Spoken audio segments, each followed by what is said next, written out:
Good morning students. আজি আমি আলোচনা কৰিম স্বাধীনোত্তৰকালৰ ভাৰতীয় ৰাজনীতিৰ লেসন নম্বৰ 5 কংগ্ৰেছ ব্যৱস্থাৰ প্ৰতি প্ৰত্যাহ্বান আৰু পুনৰ প্ৰতিষ্ঠাৰ যিখিনি শৰ্ট কোৱেশ্চনছ আছে সেইখিনিৰ বিষয় লেসনটোৰ বিষয় আলোচনা কৰিবলৈ যোৱাৰ আগতে এই লেসনটোত বিশেষকৈ তোমালোকৰ 1 মাৰ্কছৰ কোৱেশ্চন আছে লগতে 2 মাৰ্কছৰ কোৱেশ্চন আছে সেই কাৰণে মই ভাবিছো ভিডিওটো তোমালোকৰ দুটা পাৰ্ট কৰি বুজাও আজিৰ ভিডিওটোত মই তোমালোকৰ 1 মাৰ্কছৰ কোৱেশ্চনছ কিনি আলোচনা কৰিম নেক্সট পাৰ্টটোত যিখিনি 2 মাৰ্কছৰ কোৱেশ্চন আছে সেইখিনিৰ বিষয় আলোচনা কৰিম কাৰণ দুইটা যদি একেলগে বুজাব যাও তেতিয়া ভিডিওটো বেছি দীঘলীয়া হৈ যায় আৰু বুজিবলৈ অসুবিধা হ'ব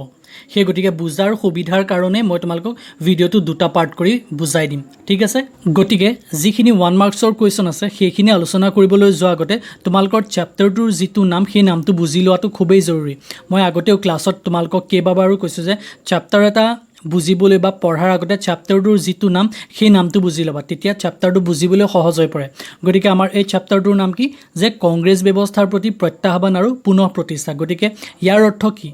আমি আগৰ যি তিনটা চেপ্টাৰ আলোচনা কৰিলো সেই তিনটা চেপ্টাৰ আলোচনাৰ কৰা অন্তত আমি কি বুজিলো যে ভাৰতবৰ্ষই স্বাধীনতা লাভ কৰাৰ পাছত ভাৰতবৰ্ষৰ ৰাজনৈতিক ব্যৱস্থাত কংগ্ৰেছ দলে আটাইতকৈ বেছি পৰিমাণে আধিপত্য বিস্তাৰ কৰিবলৈ সক্ষম হৈছিল আৰু এই কংগ্ৰেছৰ আধিপত্যবাদে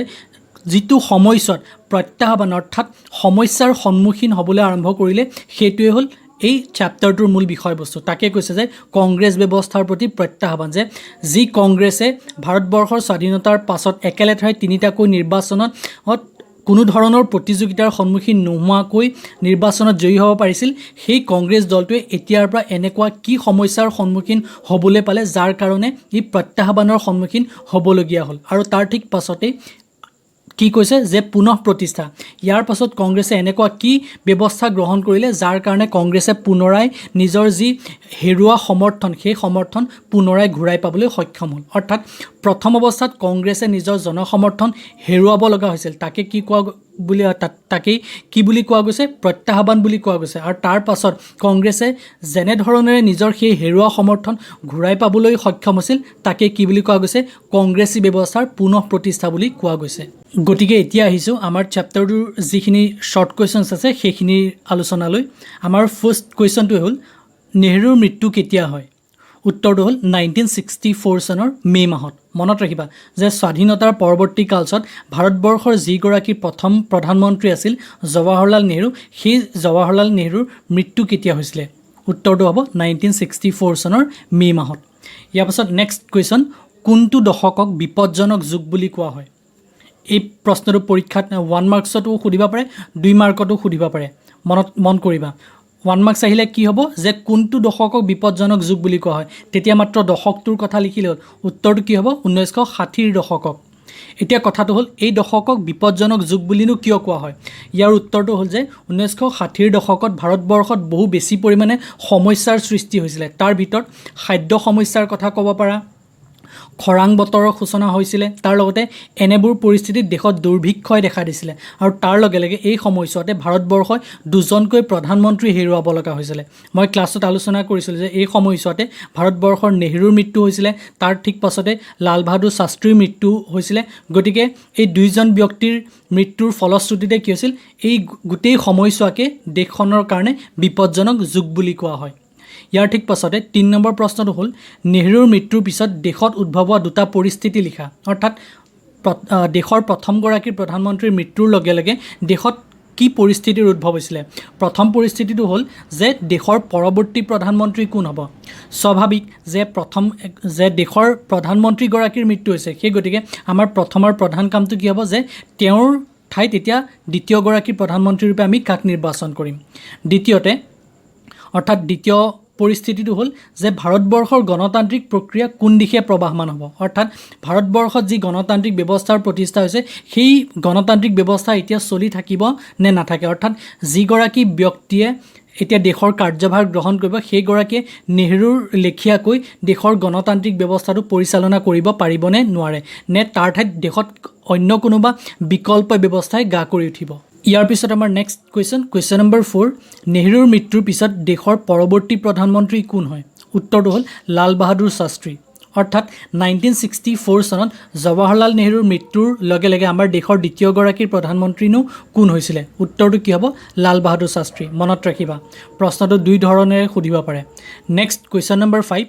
শাস্ত্ৰীৰ কাৰ্যকালত হোৱা দুটা প্ৰত্যাহ্বান লিখা অৰ্থাৎ লাল বাহাদুৰ শাস্ত্ৰীয়ে প্ৰধানমন্ত্ৰী পদত অধিষ্ঠিত হৈ তেওঁ দুটাকৈ প্ৰত্যাহ্বান অৰ্থাৎ সমস্যাৰ সন্মুখীন হৈছিলে সেই সমস্যা দুটানো কি প্ৰথম সমস্যাটো হ'ল অনাবৃষ্টি আৰু খাদ্য সংকট যে তেওঁৰ সময়ছোৱাতে ভাৰতবৰ্ষত খৰাং বতৰে দেখা দিছিলে যাৰ ফলশ্ৰুতিত বৰষুণৰ অভাৱ হৈছিল অৰ্থাৎ বৰষুণ হোৱা নাছিল আৰু বৰষুণ নোহোৱাৰ ফলশ্ৰুতিত খেতি বাতি নোহোৱাৰ কাৰণে আমাৰ দেশত কি হৈছিলে দুৰ্ভিক্ষই দেখা দিছিলে গতিকে এই দুৰ্ভিক্ষময় পৰিস্থিতিক ৰোধ কৰাৰ প্ৰথমটো দায়িত্ব কাৰ আছিলে লাল বাহাদুৰ শাস্ত্ৰীৰ ইয়াৰ ঠিক পাছত 2 নম্বৰ প্ৰত্যাহ্বানটো হ'ল চীন দেশৰ লগত হোৱা যুদ্ধৰ ফলত দেশৰ অৰ্থনৈতিক অৱনতি অৰ্থাৎ 1962 চনত ভাৰতবৰ্ষৰ চীনৰ মাজত যিখন যুদ্ধ হৈছিলে সেই যুদ্ধৰ ফলশ্ৰুতিত ভাৰতবৰ্ষৰ অৰ্থনৈতিক অৱস্থা তেনেই ভাগি গৈছিলে গতিকে সেই ভাগি যোৱা অৰ্থনৈতিক পুনৰাই গঢ়ি তোলাৰ দায়িত্বটোৱে কাৰ আছিলে লাল বাহাদুৰ শাস্ত্ৰীৰ গতিকে ইয়াৰ পাছত আমাৰ নেক্সট কুৱেশ্যন নম্বৰ 6 শাস্ত্ৰীৰ মৃত্যু কেতিয়া হয় লাল বাহাদুৰ শাস্ত্ৰীৰ মৃত্যু হৈছিলে 1966 চনৰ 10 জানুৱাৰীত গতিকে মন কৰিবা দুইজন প্ৰধানমন্ত্ৰীৰ মৃত্যু কিমান চনত হৈছিলে সেইটো মনত ৰাখিবা ইয়াৰ ঠিক পাছত কুৱেশ্যন নম্বৰ 7 শাস্ত্ৰীৰ মৃত্যুৰ পিছত দেশৰ পৰৱৰ্তী প্ৰধানমন্ত্ৰী কোন হয় উত্তৰটো হ'ল ইন্দিৰা গান্ধী যেনেদৰে নেহৰুৰ মৃত্যুৰ পাছত দেশৰ প্ৰধানমন্ত্ৰী কোন হৈছিলে লাল বাহাদুৰ শাস্ত্ৰী ঠিক তেনেকৈ লাল বাহাদুৰ শাস্ত্ৰীৰ মৃত্যুৰ পাছত দেশৰ পৰৱৰ্তী প্ৰধানমন্ত্ৰী অৰ্থাৎ তৃতীয়গৰাকী প্ৰধানমন্ত্ৰী ৰূপে কাক অধিষ্ঠিত কৰোৱা হয় ইন্দিৰা গান্ধীক ইয়াৰ পাছত আমাৰ নেক্সট কুৱেশ্যন নম্বৰ 8 চতুৰ্থ সাধাৰণ নিৰ্বাচন কিমান চনত হয় উত্তৰটো হ'ল 1967 চনত মই তোমালোকক আগৰ ক্লাছবিলাকতো কৈছোঁ যে ভাৰতবৰ্ষৰ কোনটো নিৰ্বাচন কিমান চনত অনুষ্ঠিত হৈছিল সেই সম্পৰ্কে জানি থবা পৰীক্ষাত 1 মাৰ্কছত কোঠে যেনেকৈ প্ৰথমটো নিৰ্বাচন কিমান চনত হৈছিল ঠিক তেনেকৈ দ্বিতীয় তৃতীয় আৰু ঠিক তেনেধৰণে এই চতুৰ্থ সাধাৰণ নিৰ্বাচন কিমান চনত হৈছে সেই সম্পৰ্কে জানি থবা গতিকে চতুৰ্থ সাধাৰণ নিৰ্বাচন কিমান চনত অনুষ্ঠিত হৈছে 1967 চনত আৰু ঠিক তেনেধৰণে এই নিৰ্বাচনত কোনটো দলে চৰকাৰ গঠন কৰে জয়ী হৈ পেলাই কংগ্ৰেছ দলে আৰু দেশৰ প্ৰধানমন্ত্ৰী কোন হৈছিলে ইন্দিৰা গান্ধী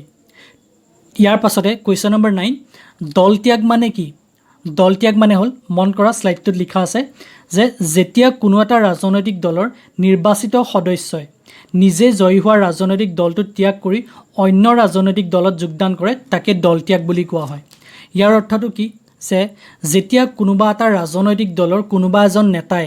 সেই দলটো ত্যাগ কৰি আন কোনো ৰাজনৈতিক দলত যেতিয়া যোগদান কৰে তাকেই দল ত্যাগ বুলি কোৱা হয় অৰ্থাৎ নিজে জয়ী হোৱা ৰাজনৈতিক দলটো ত্যাগ কৰি পেলাই কি কৰে আন বেলেগ কোনোবা ৰাজনৈতিক দলত যেতিয়া যোগদান কৰে তাকেই দল ত্যাগ বুলি কোৱা হয় মই ইয়াৰ এটা উদাহৰণ দি দিওঁ তেতিয়া বুজিবলৈ সুবিধা হ'ব যে আজি কিছুদিন আগতে অসমৰ ৰাজনীতিটো ৰূপজ্যোতি কুৰ্মীয়ে কংগ্ৰেছ দল ত্যাগ কৰি পেলাই কি কৰিছিলে বিজেপি দলত যোগদান কৰিছিলে গতিকে সেই তাকেই দল ত্যাগ বুলি কোৱা হয়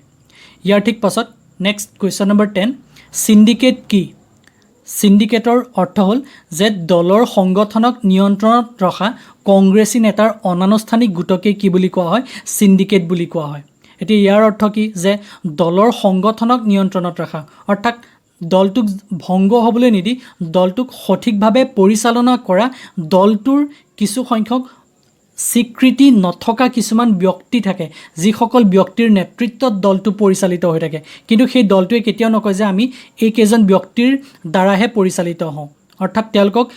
আনুষ্ঠানিকভাৱে স্বীকৃতি নিদিয়ে কিন্তু তেওঁলোকে ভিতৰি দলটোক পৰিচালনা কৰি থাকে গতিকে সেই গোটটোকে কি বুলি কোৱা হয় সিন্ডিকেট বুলি কোৱা হয় ইয়াৰ ঠিক পাছতে নেক্সট কুৱেশ্যন নম্বৰ 11 1971 চনৰ নিৰ্বাচনত কংগ্ৰেছৰ নিৰ্বাচনী শ্লোগানটো কি আছিলে প্ৰত্যেকটো নিৰ্বাচনতে প্ৰত্যেকটো ৰাজনৈতিক দলৰ এটা শ্লোগান থাকে আৰু সেই শ্লোগানটোৰ কথাই সুধিছে যে 1971 চনৰ নিৰ্বাচনত কংগ্ৰেছৰ শ্লোগানটো কি আছিলে উত্তৰটো হ'ল দৰিদ্ৰতা দূৰীকৰণ অৰ্থাৎ সেই নিৰ্বাচনত কংগ্ৰেছৰ শ্লোগানৰ অৰ্থটো কি আছিল যে দেশৰ পৰা দৰিদ্ৰতা নিৰ্মূল কৰিব লাগে ঠিক তেনেধৰণে এই নিৰ্বাচনত বিৰোধী ৰাজনৈতিক দলবিলাকৰ শ্লোগানটো আছিল ইন্দিৰা দূৰীকৰণ অৰ্থাৎ ইন্দিৰা গান্ধীক আঁতৰ কৰিব লাগে ভাৰতবৰ্ষৰ ৰাজনীতিৰ পৰা গতিকে এই দুটা আছিল সেই নিৰ্বাচনৰ মূল দুটা শ্লোগান ইয়াৰ পিছত আমাৰ নেক্সট কুৱেশ্যন নম্বৰ 12 1971 নিৰ্বাচনত কোন জয়ী হয় উত্তৰটো হ'ল কংগ্ৰেছ দল যেনেকৈ আগৰ 4টা নিৰ্বাচনৰ বিষয়ে কৈছিলোঁ কিমান চনত অনুষ্ঠিত হৈছিলে কোন দল জয়ী হৈছিলে ঠিক তেনেকৈ 1971 নিৰ্বাচনটো আছিল দেশৰ পঞ্চমটো লোকসভা নিৰ্বাচন আৰু এই নিৰ্বাচনত কোন দল জয়ী হৈছিল কংগ্ৰেছ দল আৰু পুনৰাই দেশৰ প্ৰধানমন্ত্ৰী কোন হৈছিলে ইন্দিৰা গান্ধী মনত ৰাখিবা ইয়াৰ ঠিক পিছতে নেক্সট কুৱেশ্যন নম্বৰ 13 বিশেষ বানচ কোনে উঠাই দিছিলে ইন্দিৰা গান্ধীয়ে এতিয়া কথা হ'ল এই বিশেষ বানচ মানেনো কি এই সম্পৰ্কে মই তোমালোকক নেক্সট ভিডিঅ'টোত আলোচনা কৰিম যেহেতু বিশেষ বানচ বুলিলে কি বুজা বুলি ক'লে সেইটো 2 মাৰ্কত আহে আৰু এই ভিডিঅ'টোত মই তোমালোকৰ 1 মাৰ্কছৰ কুৱেশ্যনছখিনিহে আলোচনা কৰি দিছোঁ গতিকে নেক্সট ভিডিঅ'টো এই চেপ্টাৰটো যিখিনি 2 মাৰ্কৰ কুৱেশ্যন আছে সেইখিনি মই আলোচনা